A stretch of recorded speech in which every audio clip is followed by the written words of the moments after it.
Good afternoon, everyone. I'm Jasmine, Marketing Manager at JuliaHub. Thank you for joining today's webinar, Insights from Mitsubishi, Building High-Fidelity HVAC Models with JuliaSim. We will explore how Mitsubishi Electric is transforming refrigerant mass estimation for systems like air conditioners and heat pumps, where traditional methods are often invasive or imprecise. Mitsubishi's innovative approach using Modeling Toolkit JuliaSim and the machine learning processes enables accurate, non-invasive predictions, achieving less than 2% error. We'll dive into the specific case study and the insights gained from this case study later. Before I introduce our speakers today, a few housekeeping notes. We are recording the webinar today and we will be sharing the link afterward. If you have any questions, please use the Q&A box and I will address them at the end. Our speakers today include industry experts, Chris Laughman, Senior Principal Research Staff at Mitsubishi Electric Research Laboratories. Dr. Laughman's interests lie in the intersection of modeling of physical systems and the experimental construction and testing of these systems, including simulation, numerical methods, and fault detection. He has worked on a variety of multiphysical systems such as thermofluid systems and electromechanical energy conversion systems. And we also have Dr. Avinash Subramanian, software engineer for simulation control and optimization at JuliaHub. Avinash holds a PhD in energy and process engineering from NTNU, Norway, and was previously a graduate researcher at the Process Systems Engineering Laboratory at MIT Chemical Engineering. At this time, I will hand over the floor to Avinash, who will start today's presentation. Okay, one second.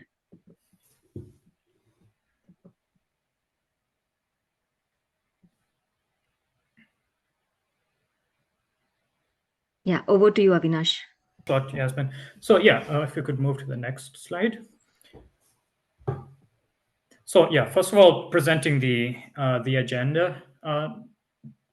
So Chris will present like an overview of the challenges and opportunities in developing digital twins for vapor compression cycles, and then I'll present some details on the JuliaSim software platform. So the JuliaSim software platform, which performs vapor compression cycle modeling, and then so a look under the hood. And then Chris will discuss some unique features and innovations that JuliaSim provides that enables digital twin development of cycle models and why such a new tool is necessary, and then present some results. So on the next slide, please. So first of all, presenting the JuliaSim platform, the idea is to have a single environment that can address all engineering workflows. So many kind of alternative and like legacy tools have the modeling platform. Have like a modeling platform, but then this is different from like the compiler and the numerical solver. And then this is again different from the control and machine learning workflows.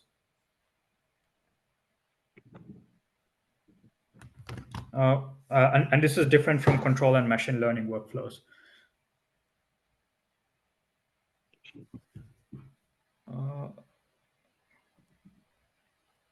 Yeah. So and usually the glue here is for interoperability is provided by something like functional mockup units. So the goal for JuliaSim is to have like native interoperability. So we'll have like one environment and one tool that has everything. One question. There's like a black box. Is that just visible to me, or? I can see it as well. Okay. It's over to the right-hand side of the screen. Yeah, because I think, I don't know how that. Can that be minimized?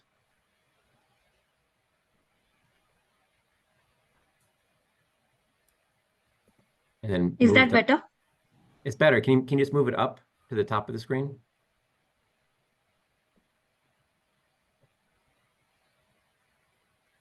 Yeah. Okay, that should be okay. All right. Yeah, apologies for the technical issues here. So yeah, the summary is the goal of JuliaSim is to have like the entire modeling and engineering workflows in a single tool. So the tech stack for JuliaSim is built on the Julia programming language. So and together with this open source SciML language, and then on top of that, there is this domain-specific language modeling toolkit .jl, which is analogous. It's a declarative acausal modeling language similar to Modelica. So and on top of this, JuliaSim provides a series of pre-built libraries such as Modeling Toolkit, the Modeling Toolkit standard library, and this Modeling Toolkit standard library is similar to the Modelica standard library, and then a bunch of other libraries such as the HVAC library, which we'll discuss today, the battery library, multi-body, and so on. And then the top of the layer is JuliaSim provides tools for other engineering workflows. So for instance, this is model, like common engineering workflows, again, in the same environment. So this is model calibration, model control. So this is both PID control and model predictive control, such as nonlinear MPC, as well as machine learning workflows, such as model acceleration by constructing neural surrogates. So so on the next slide.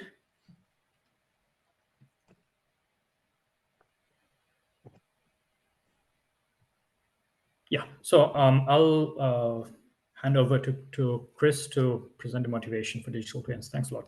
Sure. Thanks, Avinash. So it's good to be here today to talk a little bit about how we've been using JuliaSim and Modeling Toolkit for applications. We do a lot of work at Mitsubishi Electric Research Labs and Mitsubishi Electric in general on model-based design of these systems. And historically, we've used a lot of, models are used heavily in the creation of these systems for system exploration, looking at, doing control design in particular. Modelica is a language we use quite extensively for doing system designs, being able to simulate the systems with other systems.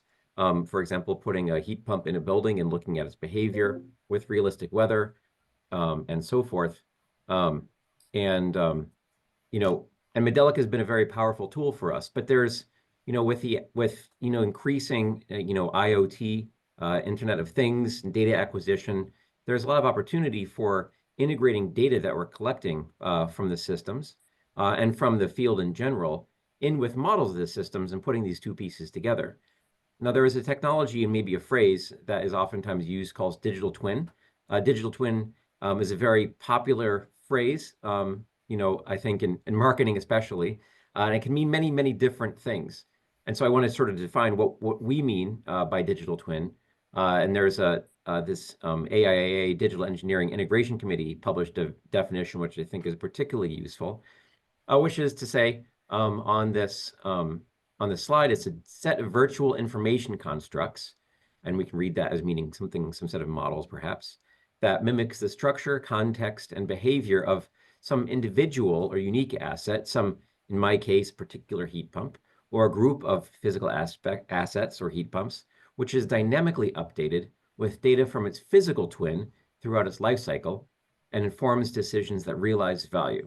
And that's really what we're interested in. We're interested in, creating new value by combining the models that we have of these systems, physics-based or machine learning otherwise, and the data that we get from the field on the systems, because the data tells us, what's going on in regards to things that we don't have in the model.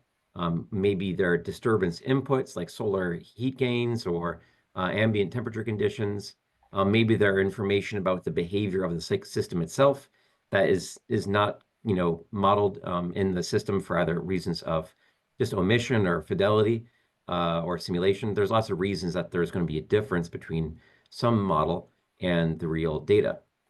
And so what we want to do, and really what our goal is, in a real-time sort of setting, and not just once, being able to continuously update the models that we have of the system using that data so that we can, the models themselves track the performance and the observed behavior of the actual system, but then we can do inquiries and look at the behavior of those models and internal variables that are not measurable potentially to understand what's going on and use that for better design processes, provide additional value, say fault detection or control value or performance monitoring value rather, to customers, so that we can really use and make the most of sort of the synergies between the data and the models. Now, I would say that digital models and simulation models are not digital twins in this sense. And this is sort of something that's confusing when you look at the literature on digital twins, and something I want to draw a distinction from. I'm not talking just about making a simulation model. That's a very powerful and important thing to be able to do. What I'm trying to do is make specific models that have some characteristics that allow me to adapt the models over time in real time and automatically to data that I'm getting. And this is not a new idea. This is something that was first done perhaps in the Apollo program. The models of the spacecraft and the Apollo spacecraft and hardware was updated so they could look at trajectories, do simulations given current information. This is used very heavily in numerical weather prediction. And what we're looking forward to is being able to extend these to grid interactive buildings, grid efficient interactive buildings, which have all these very, very complex interactions between heat pumps, power grid, buildings, occupants, lighting, so on and so forth. So if you can go to the next slide. So really, what's our goal? We have a model of a system. Again, this can be a physics-based model. These are very helpful for many reasons. This could also be a machine learned model, and it's represented by some set of equations. Oftentimes, we represent this by a set of differential algebraic equations, or DAEs, where there's some internal state that reflects energy storage in the system, and then some set of outputs and measurements, Y, that are, some functions of that internal state and those inputs. Now, it's important to note that, this is not just some arbitrary machine learning model. We have to have, realistic behavior, and that effectively imposes, both the models and the data impose constraints on the evolution of the system. The system can't do, temperatures can't go to 1,000,000 degrees or something like that. The pressures can't reverse, and, because that will make the flow in the system reverse. So we have some physics-based constraints that the model needs to enforce. And more specifically, we need to be able to sort of, assimilate data into this model in such a way that it doesn't break the assumptions that the model is being made on. And the model is made on those assumptions because that's kind of how the physics is. We're standing on the shoulders of giants, as it were. Based on our understanding of these systems, we need to use all the information and knowledge that we have. So as I said, there's a lot of applications, including performance monitoring, controls, and fault detection diagnostics, or FDD. And really what we're going to do is shown in this digital twin concept is we have some sort of system inputs, and those are applied to the real system, and these could be compressor speeds or air temperatures. And there's some unmeasured set of disturbances on the real system, which we won't be able to actually measure, such as, how much heat is being applied to this room. You can't really measure that very effectively directly, but we can measure some set of outputs. And so we can use that information and put all that information into this digital twin, which can give us performance information and tell us maybe about what some of those disturbances are as well. And this is all being done in the context of a vapor compression cycle. This is exploratory research that we've done. And so up on the top is a sort of a picture, a very simple picture of a vapor compression cycle. This prototype model that we have, where the heat exchangers have, basically 4, elements per heat exchanger. There's 8 elements. There's a compressor model and an expansion valve model, and these were built in JuliaSim. You could build similar models in other languages too, such as Modelica, but there's advantages to trying to build digital twins in Julia using ModelingToolkit and JuliaSim, which we'll get to in a moment. But in general, there are a wide variety of challenges being able to make these robust digital twins, something that can take in real data and provide, information about what's going on inside the cycles, and information about things you can't measure, either for cost reasons or just practicality reasons, and I can get to that in a second. So maybe we can go on to the next slide. And there's a lot of these challenges. A few of these challenges, the fact that this is dynamic behavior. These systems have a wide variety of behavior that you see manifesting over a lot of different timescales. Oftentimes people talk about these systems as if they're some steady state. and there's steady state models of these systems, but in reality, the systems are never in steady state. You can see, representative type of behavior here, where the room temperature is going up and going down based on, what the ambient temperature might be doing and the capability of the system to provide enough cooling. The humidity varies at the very least around set points. Systems might turn on, turn off, have various protection behavior for the system condition. So we need to look at dynamic situations. We can't just do this at steady state. Another aspect which is challenging is the fact that these systems are what I typically say is data rich, but information poor. We have a lot of information coming onto these systems, but these systems don't typically have a lot of excitation in most circumstances. So here's, sort of the ambient temperature in San Francisco, which is a little bit more limited maybe than, than Texas or Arizona. But even at that, there's only about 15 or 20 degrees of variation in the ambient temperature. But what do we care about? We care about that the system is going to work on a very, very hot day or a very cold day. And so we oftentimes don't actually have that much information about these outlier situations, which are of most importance.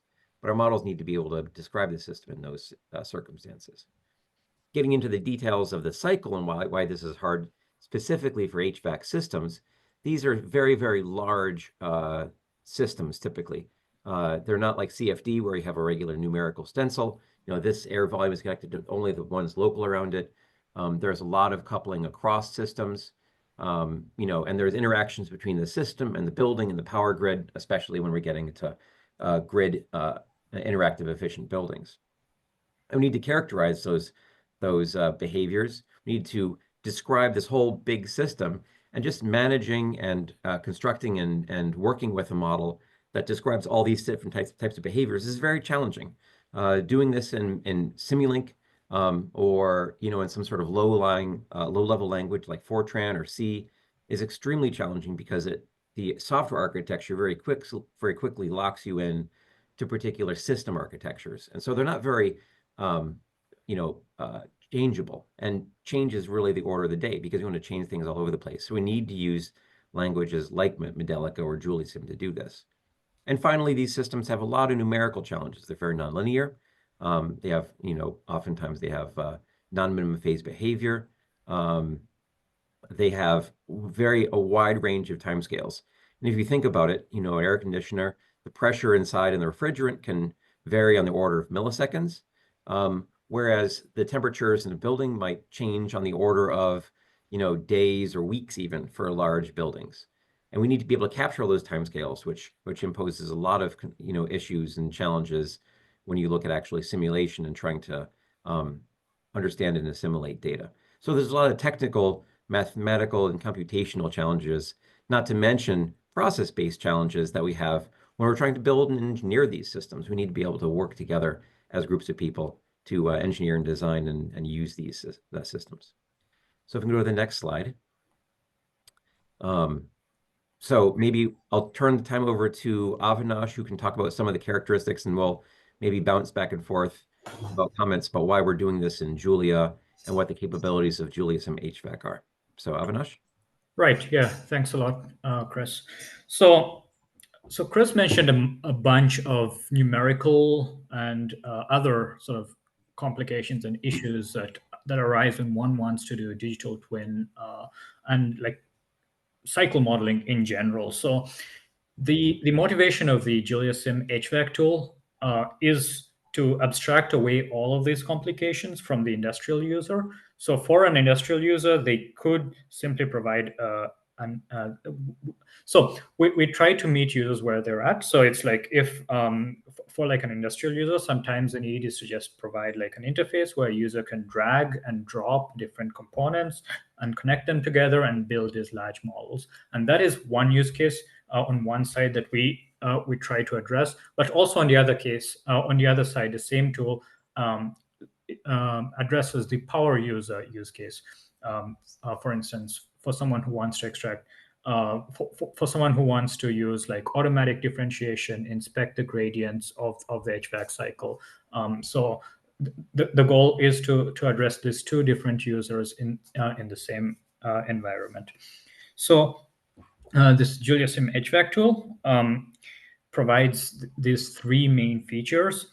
So one of them is pre-built components. So this is for like a tube fit heat exchanger, a plate heat exchanger. So for all the components of compressors, valves, and so on, pipes, and so on, that are relevant to vapor compression cycles. Then in tandem, the HVAC tool also provides thermodynamic property models. So these are like spline-based thermodynamic property models for various refrigerants, air, media, and so on. So there are a bunch of refrigerants I've put on the screen here, but then new ones are continuously being added. And in addition, since it gives access to the widest of Julia numerical methods ecosystem. So for instance, and for a power user, visibility into the entire ecosystem. So for instance, if one wants to use a robust DAE initialization routine for HVAC, one wants a solver that is like stiffness aware, discontinuity aware, and so on. That is something that can be used. In addition, as I mentioned, model calibration, design optimization, leveraging automatic differentiation. So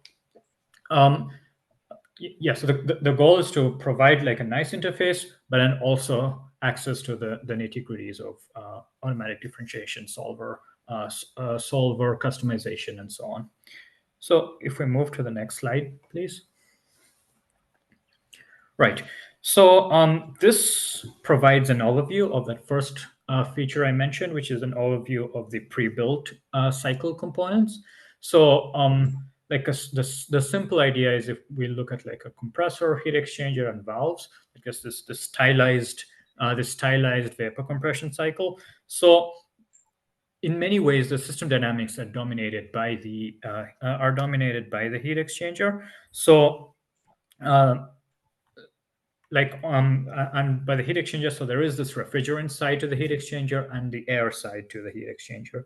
So on the refrigerant side, the fidelity is we have a 1D refrigerant flow model, and on the air side, it's a 3D airflow model.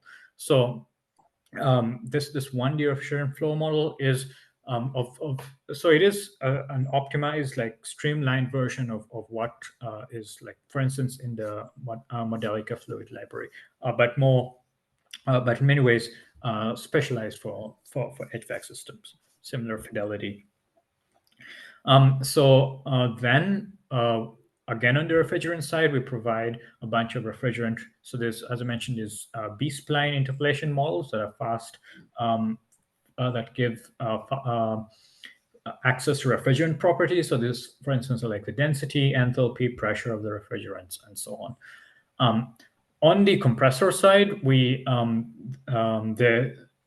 provide algebraic compressor models where the user can specify performance curves together with a bunch of constituent relations. So this is heat transfer, pressure drop, void fraction, and all of these are replaceable models that can be augmented with to kind of meet the requisite fidelity that a user desires, either like a power user or anywhere in between. All right, we can go to the next slide, please. All right, so next I would like to demo what the text interface for JuliaSim HVAC looks like. So here we provide these functions for the different components. So for instance, we'll have like a typical compressor or a typical LEV, a tube fin heat exchanger. We provide this pre-built functions.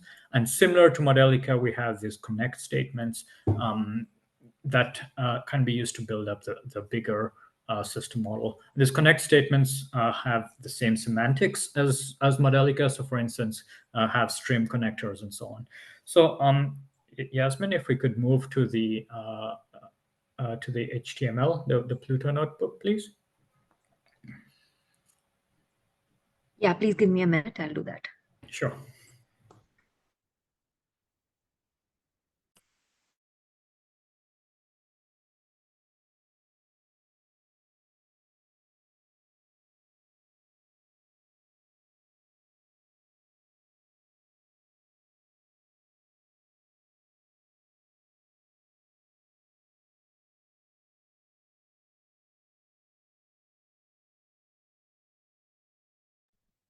Is it visible for you?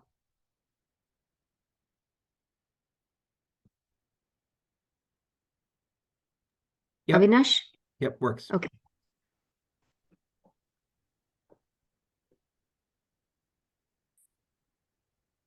Avinash, you're muted.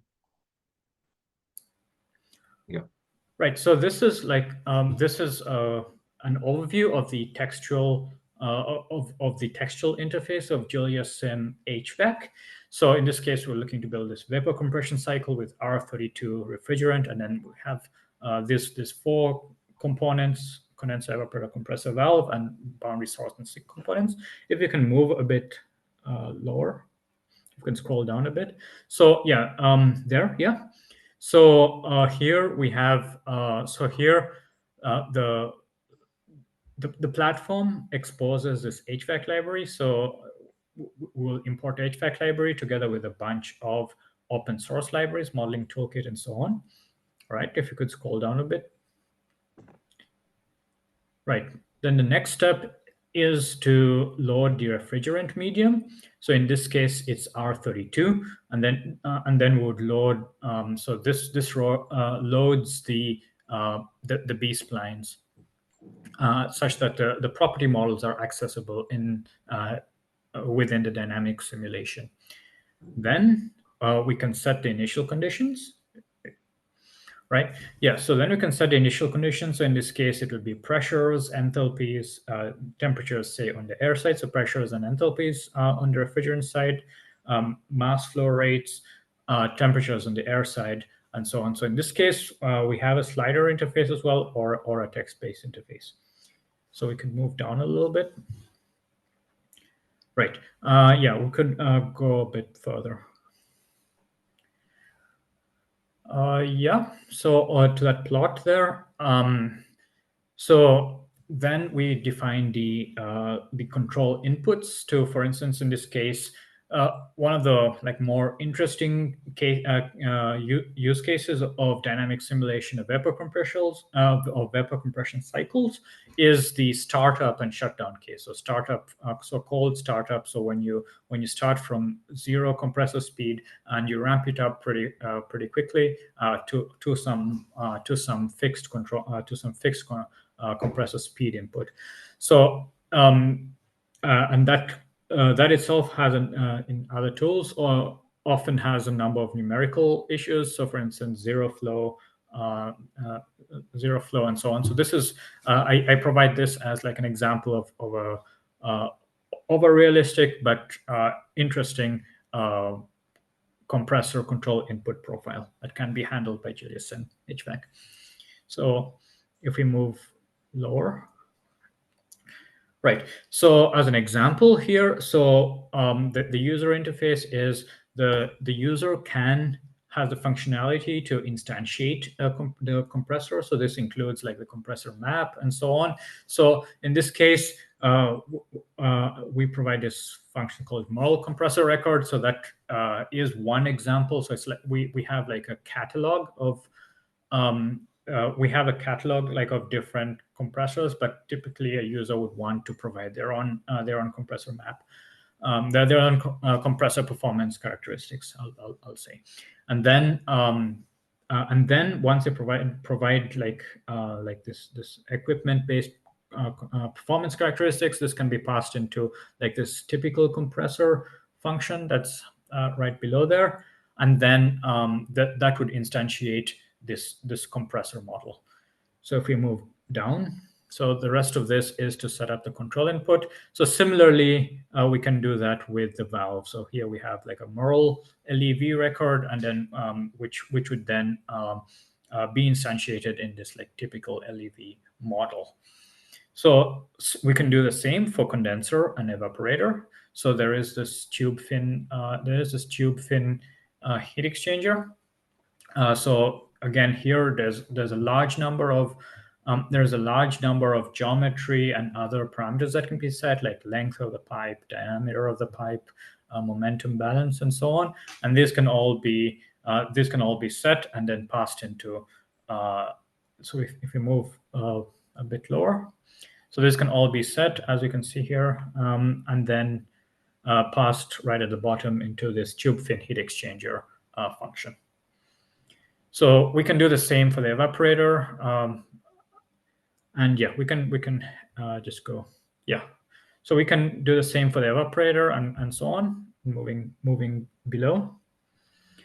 And then we define the connecting equation. So in this case, this is, as I mentioned, analogous to Modelica. We can connect the different ports to build up the component. So then we can define the ODE system.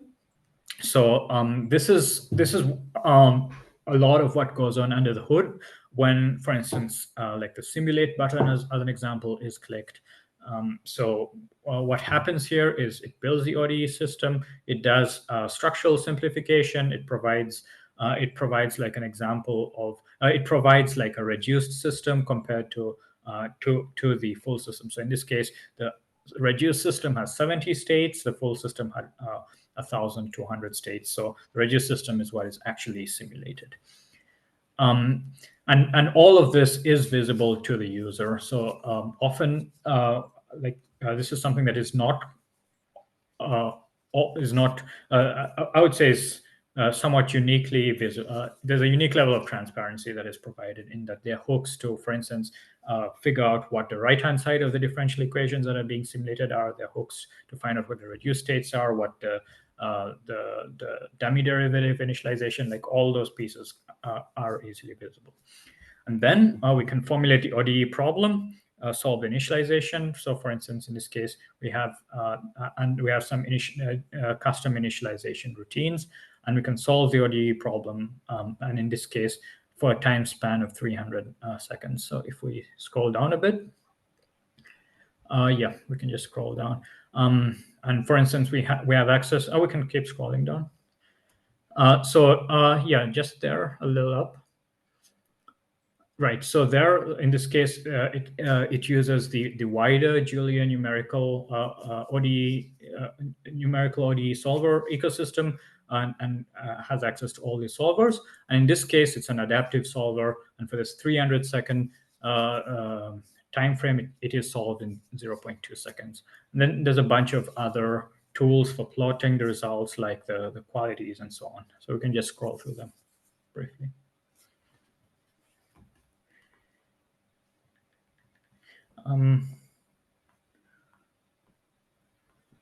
Right. Okay. I would then pass it to Chris to talk about the refrigerant mass estimation. Sure.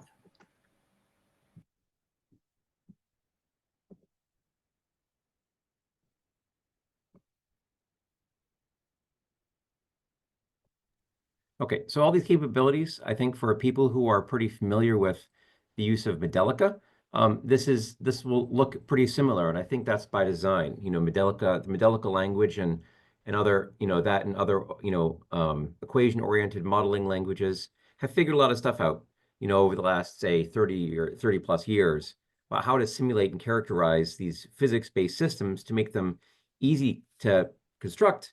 Here, really what the user should mostly see and interact with is just how to connect these components together and how to define the components. And there's a lot of symbolic numerical work that has to go on under the hood to make everything work. And I think Modeling Toolkit was designed and does a good job at simulating that. But a lot of these other tools, in particular, Modelica, which is the one I work with most often, is really designed for time domain simulation. But there's a lot that we need to do that goes beyond that. In particular, especially these days, a lot of folks are interested in asking the question, what can be gained by machine learning? What can we do? And so trying to combine other tools with time domain simulation, or the models that were initially built for time domain simulation is an interesting question. And that I think is really where JuliaSim sort of comes into its own, and where the design of JuliaSim can go beyond those some of the capabilities of other languages like Modelica. If you can move to the next slide.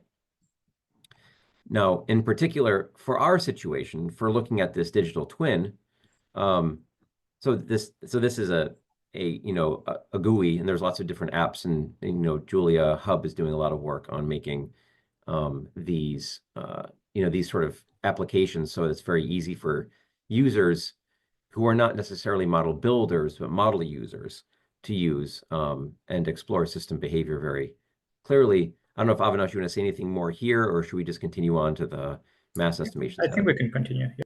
Okay, so we'll move past this slide. You can build lots of apps like in Jupyter, like notebooks and so forth. It's great. But for me, working in a research lab, the issue is that I want to be able to build state estimators, do nonlinear state and parameter estimation on these models, which is something that goes beyond what can nominally be done, or at least done very easily in a language like Modelica. FMI is, and FMI3 are set up to be able to do this to a certain extent, but some of those, numerical characteristics of these models make it very hard and frankly, in my experience, impossible to use FMI for. Because you need to be able to get information from the solvers themselves, these internal solver variables, to really do a good job implementing these state estimation methods. Now, state estimation, again, is not a new technology. It's been around since the 50s. But these systems have these numerical characteristics that make it very hard to use. And basically, the idea behind these state estimators is this is a similar diagram to what I showed before, where you have the physical system. There's some set of measured inputs and some set of measured outputs. And what we do is we have the state estimator, and the state estimator basically looks at what those inputs and outputs are and what the states of the system are, and adjusts the states so that the outputs from the simulation are close to the outputs from the actual system. And the hope, when we have to do some mathematical work in designing these state estimators and make sure our models have the right properties, is that if the inputs and outputs track, then the internal state of the systems is also similar. And that is the general goal. And if that's the case, then we can use the model to understand what's going on inside the system in such a way that we can't measure for the real system. And in the case that we're talking about right here, that's understanding where is the refrigerant. That's not something that we can easily measure, or in some sense, measure at all in the real system. There's techniques for kind of measuring it, running the system for a while, turning it off, closing components, boiling all the refrigerant off. And those measurements are extremely painful and extremely expensive and not really practical in a regular user's house, for example. But to implement those methods, you need to really understand what's going on at each solver step. And most Modelica tools are not designed to allow the user's access to that information, these internal solver variables. In addition, we need information about, the sensitivity, like how those states depend on the inputs or some of the parameters, if we're trying to do parameter estimation, for all the states in the model. And so these are called Jacobians. These are Jacobians of the system, and getting Jacobians out of models in languages like Modelica is also very, very hard. You can do it for a limited set of inputs and outputs oftentimes, but to construct the estimators and calculate the estimator gains, we really need it for the whole model. And this is something that we can use, in Modelica oftentimes, you have to use numerical methods to do this, which are okay, but sometimes there's errors, and because Julia is really designed, and JuliaSim are really designed to work with more, computationally modern frameworks, we can use automatic differentiation to do this a little bit more robustly and reliably. I'm throwing out a lot of mathematical and computational terms right now. I sort of apologize. There's lots of references in the web, and if viewers have other questions, I can refer you to other sources and so forth.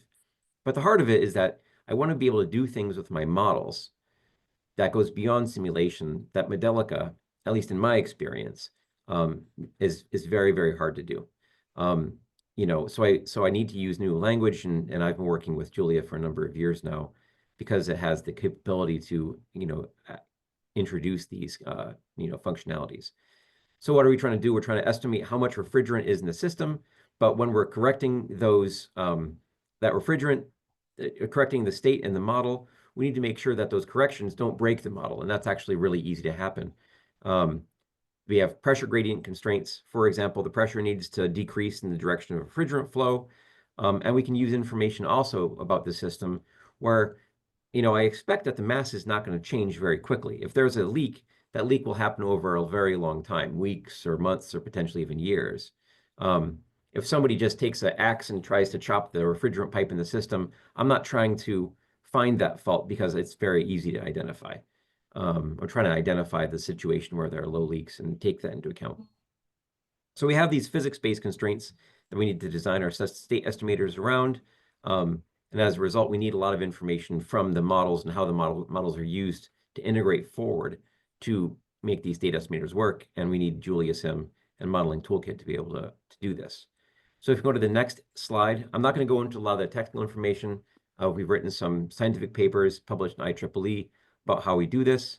But the result is that, if we use a very small set of measurements, and this is important for us because we don't want to add mass flow measurements. Mass flow measurements, if I were to add that to a system, would actually cost that would probably triple the cost of the system, just to add that one measurement. So it's not economically feasible in any way. We're using a very small number of measurements, just 4 temperature measurements and up to 2 pressure measurements, but this can be done with actually none. And you can actually see in these plots, in the upper plot is the estimate of what the refrigerant mass is only from temperatures and the model. That mass converges very quickly, actually on the bottom slide, to what the actual refrigerant mass is. And we can also estimate how long those pipes are that are connecting the 2 heat exchangers, also very accurately, and that's an important calibration question too. Now this has been being done here in a simulation where we have a high-fidelity simulation of the system, and then we run our estimator in Julia. We have not yet done this in practice because experiments are hard, but we're working on this to validate these results. But I think in the context of this webinar, the important information is that this is something that's in my experience functionally not really possible using a lot of other tools that are out in the market, and it is possible with JuliaSim in a very sort of industrially realistic setting. You could always write your own C code to be able to do this, and write your own solvers, and write your own models, and do everything else. But then you're going to have a very customized, bespoke solution. And it's not going to be adaptable in the sort of modern industrial context. And these tools being built on equation-oriented languages, but with these additional capabilities, make this possible. And I think this is only scratching the surface of what we can do with these models in terms of integrating machine learning, universal differential equations, and all the other things that might be possible. I think the JuliaSim computational framework, as a symbolic numerical computing language, allows us to do a lot of interesting stuff. And so I'm excited to continue working with Julia and JuliaHub on these technologies. And I hope that maybe some of the participants in this webinar, you might have new light bulbs that are appearing above your heads about, oh, maybe I could do this, maybe I could do that. And that really, I think, is a lot of the opportunity for working with these tools. So that's the end of my piece. Maybe Avinash, you want to conclude and we can answer some questions as appropriate. So, yeah, I think there's a lot of challenges for doing these, in particular with vapor compression cycles, but this should not be viewed as being limited to vapor compression cycles. You can do these techniques for lots of different systems. It's just particularly hard. So if it works for air conditioner, it's probably going to work pretty well for a lot of other things. We can use these new tools to address these opportunities and to explore new capabilities. And because Julia, everything is done in Julia, you're not sort of bolting some Python here and some, C on there. It's actually, a little bit more straightforward to work in an integrated tool framework, which is important for industrial applications.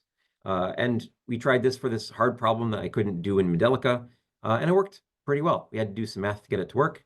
Like I said, that's published in other papers. But we're continuing to use Julia to prototype and explore these types of methods in our research here at MERL. Yeah, so that's all I have. Avinash? Yeah, sure. So I'll just, yeah, I think that's also what we have. So it's just like the overview of JuliaSim there. So I suppose we can take some questions. Yeah, thank you. So are there any questions from the audience? Yes. One question is, what advancements do you see in HVAC modeling and diagnostics, particularly in reference to machine learning and simulation? Yeah, I mean, great question. I mean, so like this digital twin, digital twin technology, such as I've been defining it here, I think there's a lot of things that you can do.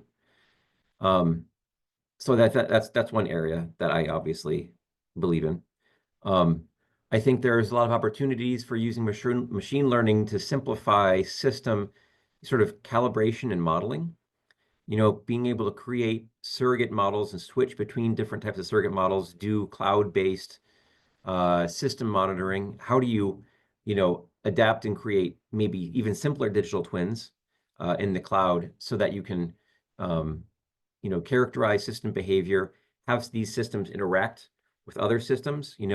How do we do, groups of buildings? How do we sort of calibrate district level, HVAC systems, heating and cooling systems? How do they interact with the power grid? There's really, really hard questions that we need to answer to really move to the next level in terms of energy efficiency. And that's going to require using data, information that's available from data, and not necessarily only from physics-based models, because it just gets very, very hard. Just like I could predict whether or not a coin toss goes, heads or tails by modeling air currents and exactly what the torque is applied to a coin, but in practice, you can't do that. It's not realistic. We have to think about our modeling and how to model the stochastic variation in these systems if we want to achieve some system or community level performance or grid level performance characteristics that we really are looking for. So I think there's a lot of opportunities for integrating machine learning with, the design of HVAC systems, the operation of HVAC systems in the context of buildings. And really it's the system level stuff where I think there's a lot of opportunities and a lot of hard problems to solve. And my experience is that JuliaSim is going to be a good way to integrate these tools in such a way that you're not fighting the tools the entire time, which is an easy thing to get stuck in, if that answers your question. Thanks. Another question that we have is that what are the broader applications or implications of accurately estimating mass for environmental impact assessments? Yeah, I mean, if I know that air conditioner is leaking, especially if I can get it at a high sensitivity value, your air conditioner could tell your HVAC tech, could automatically call your HVAC company and tell them that there's a leak. This might not be all that useful for many residential situations because the amount of refrigerant we're talking about is pretty small, and the cost of servicing it might be high. But certainly for larger installations, commercial or other refrigeration applications, the environmental impact of refrigerants can be significant, especially for older refrigerants. R-410A has a GWP, or global warming potential, about 2,500 times higher than carbon dioxide. So if we can mitigate the refrigerant leaks, or understand where there's refrigerant leaks without intrusively sort of cutting into the system and doing a lot of that stuff, which makes it very hard to understand what's going on, then my hope is that we can mitigate the environmental impact of these refrigerants that, are problematic in this sense, but at the same time are very important because, when we don't have, air conditioning in the summer, there are significant health and wellness impacts. If you don't have it, people die if you don't have air conditioning. So how do we trade those things off, and how do we use technology to help us get there and mitigate the environmental impact of these things without getting rid also of the benefits? Okay. Another question from Kaustup Falak. Great work. Can you please talk more about how did you determine refrigerant mass from the 4 temperature measurements? So there's a paper, I think if you search for my name in refrigerant mass estimation, if you go to MERL's website, there's some IEEE papers that talk about how to do this more mathematically. We basically built a large scale state estimator. We need to use some tricks for doing that. We used ensemble Kelvin filters with the model.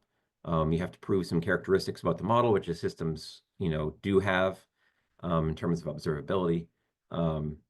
Like I said, it gets very technical very fast. So I didn't want to get into that in too much detail, but there are papers if you search. And I can, if you send me an email, actually, I think that you sent Luigi Vanfredi an email about some of the generative modeling stuff that we're doing in a different context. So feel free to send me an email and we can maybe have a conversation at some other later point about some of that stuff. Yeah. We're also sharing links to the recording and the other material, the case study that is published on the website and your papers that are published in journals. Right. to all the participants. So they can, if they want and they have further questions, they can reach out. Yeah, that sounds good. I think there's one more. No, that's it. I Okay. think, yeah, we've wrapped up all the questions. And if anyone has anything, please ask, or otherwise, thank you so much, Chris and Avinash. My pleasure. Thank you. Okay. Thank you very much. Everybody have a good day. Thanks, guys. Bye.